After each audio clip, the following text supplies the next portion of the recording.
Assalamualaikum warahmatullahi wabarakatuh. Perkenalkan, nama saya Maya Sri Rahayu dengan NIM 2350117. Nah, di sini saya akan menyampaikan materi dari mata kuliah Strategi Pembelajaran. Dan pada kesempatan kali ini saya akan membahas bagaimana strategi pembelajaran di mata pelajaran PPKN. Nah, strategi itu sendiri ini adalah rencana menyeluruh untuk mencapai tujuan tertentu. Ini seperti halnya peta perjalanan yang menunjukkan arah dan langkah yang harus diambil untuk mencapai suatu tujuan terakhir.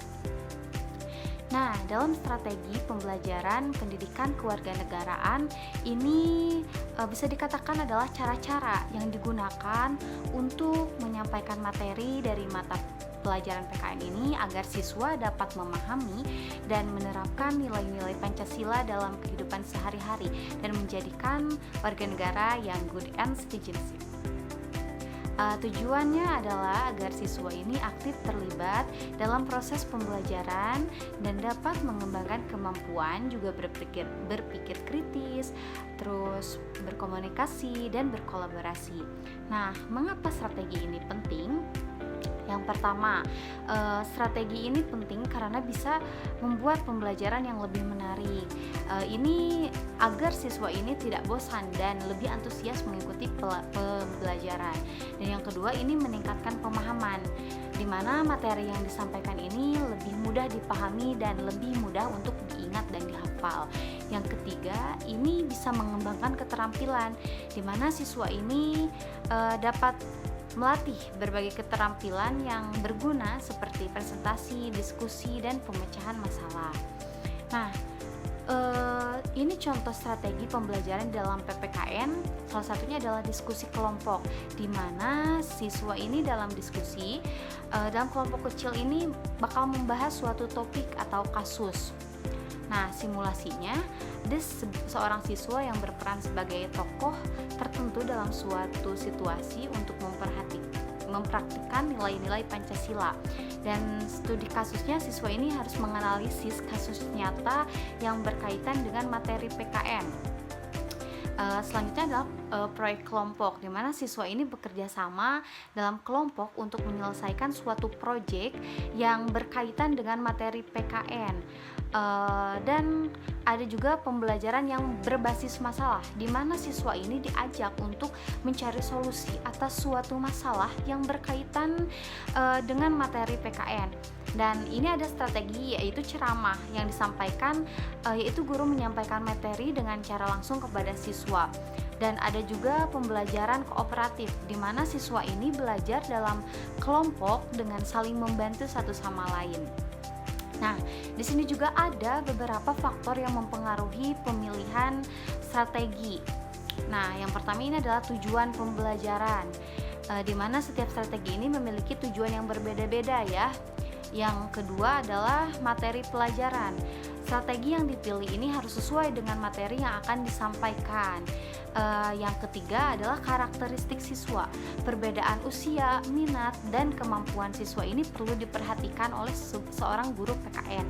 Nah, selanjutnya adalah sumber daya yang tersedia, termasuk media pembelajaran, waktu, dan fasilitas.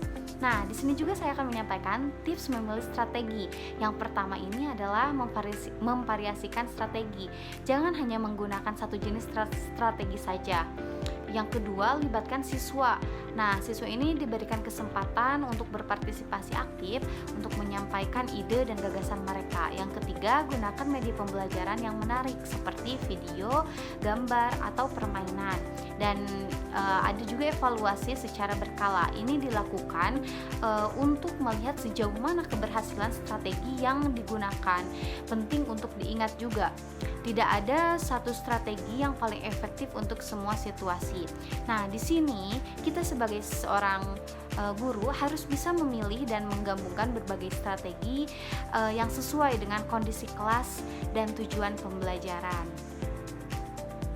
Nah, di era yang modern ini kita juga sebagai seorang guru harus bisa survive dengan zaman.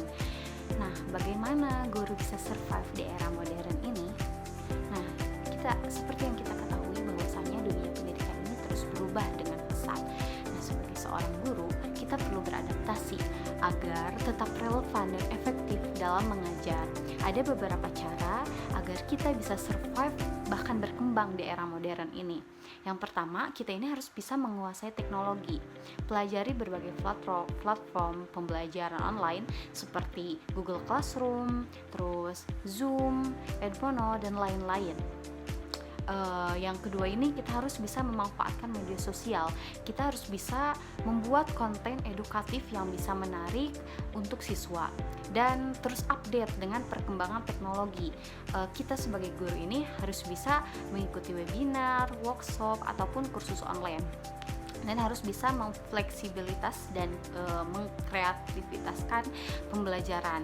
Nah, kita juga harus menyesuaikan metode mengajar kita, karena tidak semua siswa ini belajar dengan cara yang sama. Dan kita juga harus bisa menggunakan berbagai media pembelajaran seperti video, gambar, game, simulasi, dan lain-lain. Dan kita juga harus bisa berpikir di luar kotak, menciptakan kegiatan belajar yang bisa menyenangkan dan interaktif. Nah, kita juga harus bisa membuat pembelajaran berbasis masalah. Di sini kita harus menghubungkan materi pembelajaran dengan kehidupan nyata atau real life ya. Buat siswa berpikir kritis dan mencari solusi. Dan kita juga harus bisa mendorong kolaborasi. Ajarkan siswa ini bekerja sama dalam tim. Dan kita juga harus fokus pada pengembangan diri kita sebagai seorang guru, seperti ikut pelatihan dan seminar. Kita juga harus bisa meningkatkan kompetensi pedagogik dan profesional. Dan kita juga ini harus bisa menjalin relasi dengan sesama guru. Nah, berbagi pengalaman dan ide-ide baru, juga membaca buku dan jurnal pendidikan. Dan kita juga harus tetap up to date dengan tren yang baru. Dan kita juga harus bisa membangun hubungan baik dengan siswa. Dengarkan pendapat siswa buat mereka merasa dihargai. Dan kita juga harus bisa menjadi mentor, bantu siswa untuk mencapai potensi maksimal mereka dan beradaptasi dengan perubahan kurikulum. Pahami tujuan pembelajaran dan sesuaikan mengajar kita dengan kurikulum yang berlaku. Dan kita juga harus bisa memanfaatkan sumber daya yang tersedia seperti buku teks, modul, panduan guru, dan lain-lain. Nah, pada intinya ini, guru yang sukses di era modern ini adalah mereka yang mampu menggabungkan pengetahuan pedagogik dengan teknologi, serta memiliki fleksibilitas dan kreativitas dalam menghadapi tantangan dengan terus belajar dan beradaptasi. Guru juga dapat menjadi agen perubahan yang positif bagi siswa. Nah, di sini juga kita harus tahu tentang peran guru di era modern ini. Peran guru di era modern ini sangat penting ya. Karena seiring perkembangan zaman dan teknologi, guru juga harus dituntut gitu. Guru ini bukan hanya sekedar pemberi informasi, tetapi juga bisa menjadi fasilitator, di mana pembelajaran ini guru bisa membantu siswa untuk menemukan cara belajar yang paling efektif bagi mereka. Dan guru juga di sini memberikan berbagai sumber belajar yang beragam, baik online maupun offline. Dan guru juga di sini harus bisa menciptakan lingkungan belajar yang interaktif dan menyenangkan, bisa membantu siswa untuk mengembangkan keterampilan dan juga berpikir kritis, kreatif, dan memecahkan suatu masalah. Dan peran guru juga di sini adalah untuk membimbing siswa untuk mencapai potensi maksimal mereka. Guru juga di sini mengajarkan siswa bagaimana belajar mandiri dan bertanggung jawab. Selain itu, guru juga dituntut untuk menjadi motivator yang bisa menumbuhkan minat belajar pada siswa, terus bisa memberikan dukungan emosional kepada siswa, dan tentunya bisa menginspirasi siswa untuk mencapai tujuan mereka. Dan guru juga di sini harus menjadi model peran, di mana guru ini bisa menunjukkan sikap positif dan berperilaku baik, dan juga menjadi teladan dalam hal etika dan moral. Terus juga bisa membentuk karakter siswa. Dan juga peran guru selanjutnya adalah penghubung, yaitu membangun hubungan yang baik antara antara siswa, orang tua, dan komunitas. Nah, di sini seorang guru ini bisa menjalin kerjasama dengan berbagai pihak untuk mendukung pembelajaran siswa. Mengapa peran guru ini sangat penting di era modern ini? Karena zaman sekarang informasi ini mudah diakses. Di era digital, informasi ini sangat mudah sekali didengar, bahkan dicerna. Peran guru ini adalah membantu siswa untuk menyaring informasi yang relevan dan akurat. Dengan perkembangan teknologi, guru ini perlu menguasai teknologi untuk menciptakan pembelajaran yang lebih efektif dan menarik.